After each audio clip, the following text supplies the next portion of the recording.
Kalau memang betul-betul misalnya menginginkan sleep call, ya itu jangan video call sepanjang.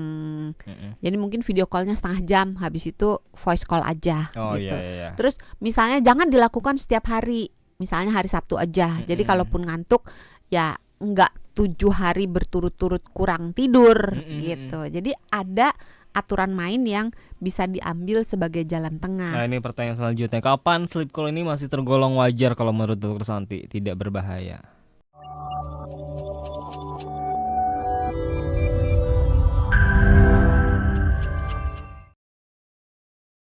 Si sleep call ini ya bisa jadi salah satu coping mekanisme seseorang. Ya, buat bisa. Apalagi untuk hubungan jarak jauh ya. Pasti kan yang namanya stres ada, yang namanya tekanan ada, kangen ada, udah ditambah beban hidup, beban sama pasangan jarak jauh juga ada.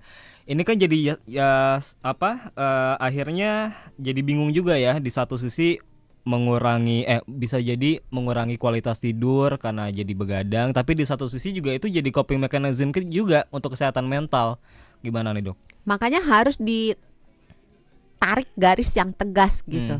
Oke, kita mau teleponan sampai jam berapa? Gitu kan.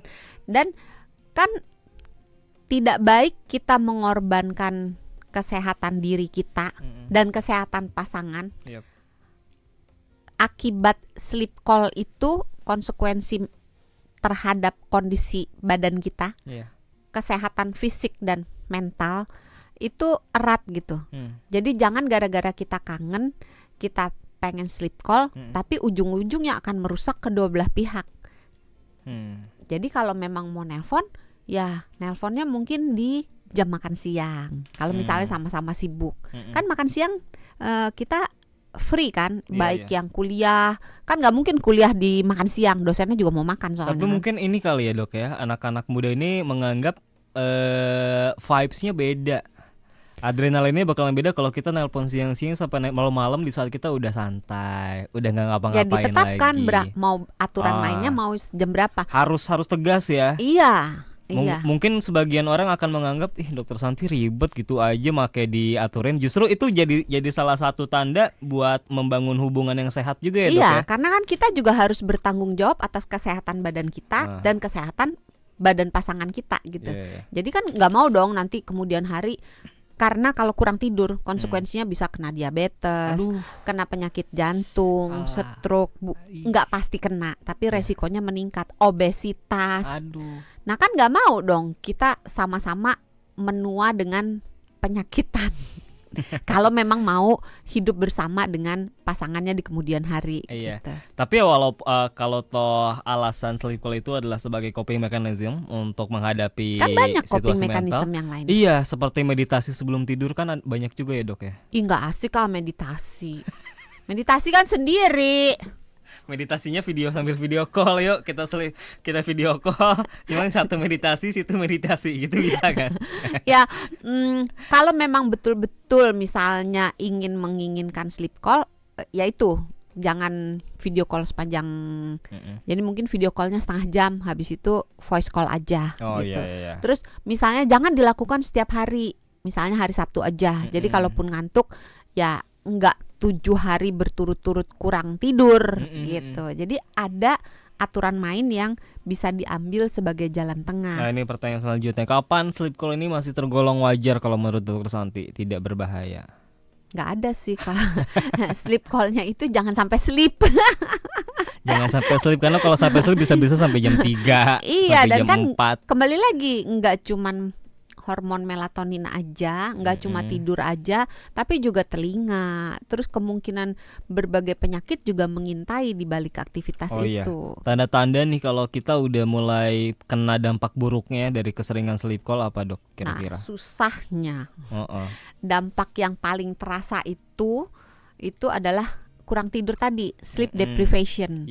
Tapi kebanyakan dampak dari si sleep call ini sifatnya jangka panjang.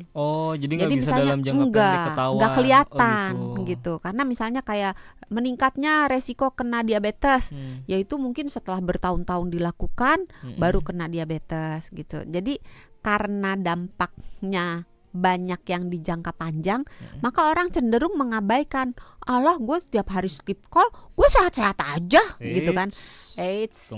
Tunggu dulu. Sekarang lo sehat-sehat aja, tapi kan belum tentu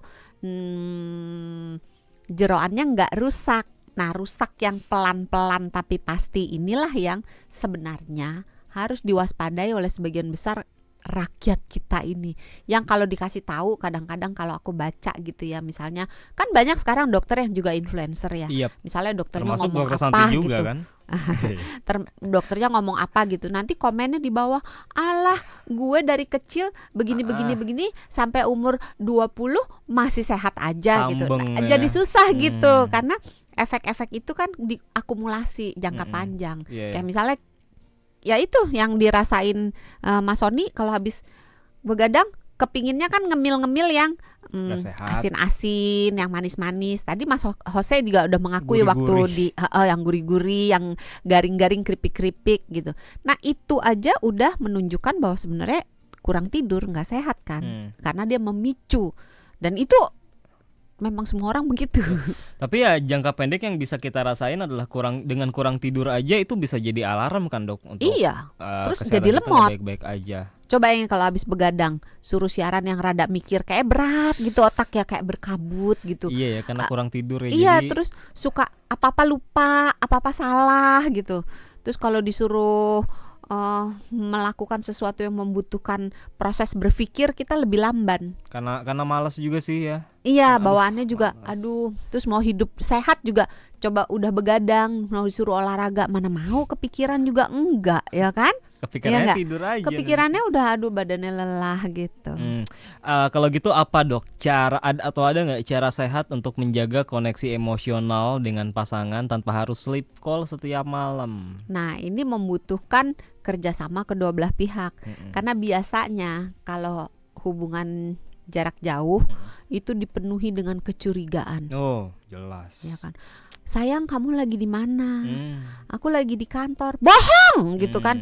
Lihat gitu. Banyak loh yang perempuan begitu beneran. Ini banyak yang ngadu karena nggak tahan gitu dengan hubungan jarak jauh karena itu. Coba video call. Ya ampun, ada bos gue di belakang.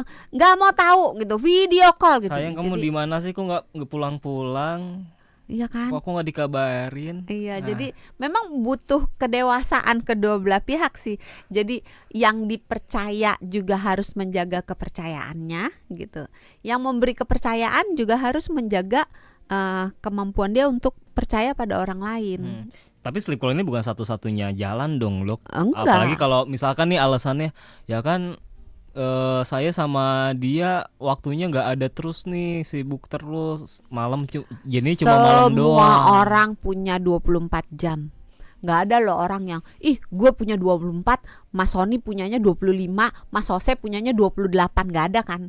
Semua orang sama 24 jam.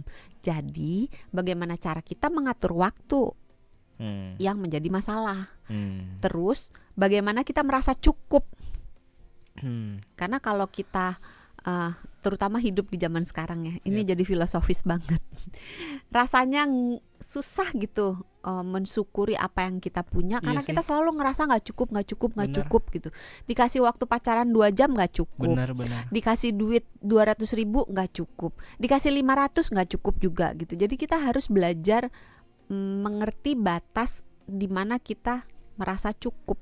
Dokter Santi bisa baca pikiran Gen Z loh. Sering ngerasa nggak cukup. Iya, udah sleep callan, udah teleponan berapa masih jam rasa masih nggak cukup. kurang. Ya udah kawin aja. Udah giliran udah kawin pengennya pulang gitu kan. Aduh nyesel dah gua ngelihat dia lagi. Mas Jose ketawa, kata gue banget itu. Oke.